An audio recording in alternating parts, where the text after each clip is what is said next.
Okay. This is what you don't want to hear.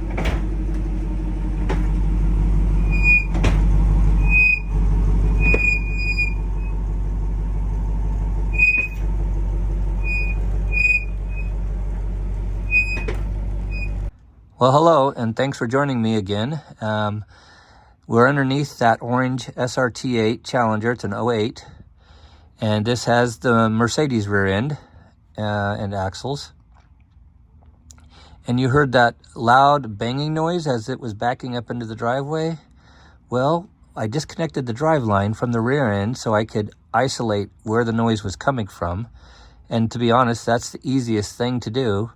Is remove those bolts, and now I can actually rotate the drive line. You can see it rotating, and there's no noise. It's really smooth, so I can rule out anything to do with the drive line. It's really nice and tight. Feels like new, actually. It feels amazing. So now we're left with the rear end and the drive axles, and of course wheel bearings, but I know it's not a wheel bearing.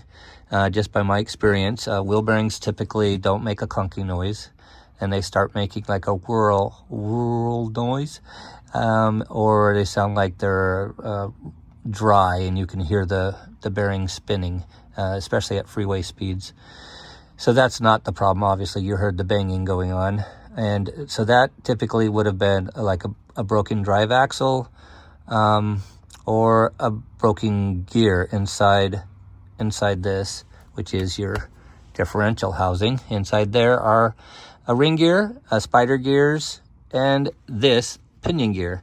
This is the outside shaft of the pinion gear. It's a shaft that goes inside here, and it travels in to about right there. And then there's this big pinion gear, which engages with a big ring gear, and that is attached to a pumpkin inside, a cluster of spider gears, which distributes the power to both sides through the drive axles.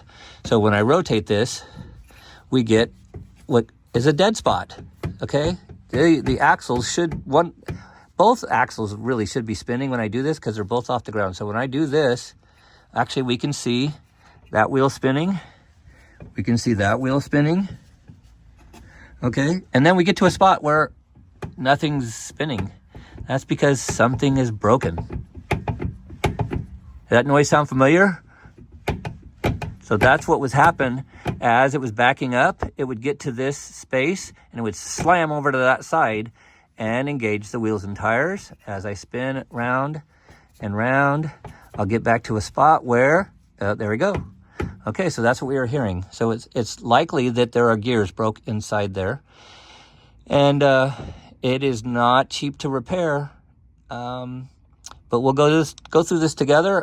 When I get this rear end out, we'll open it up and see what all's damaged and go from there. So that's how I got to this point. And thanks for joining me at Blind Man's Garage. Please feel free to subscribe, leave a comment or question, and please give me a thumbs up. Thank you.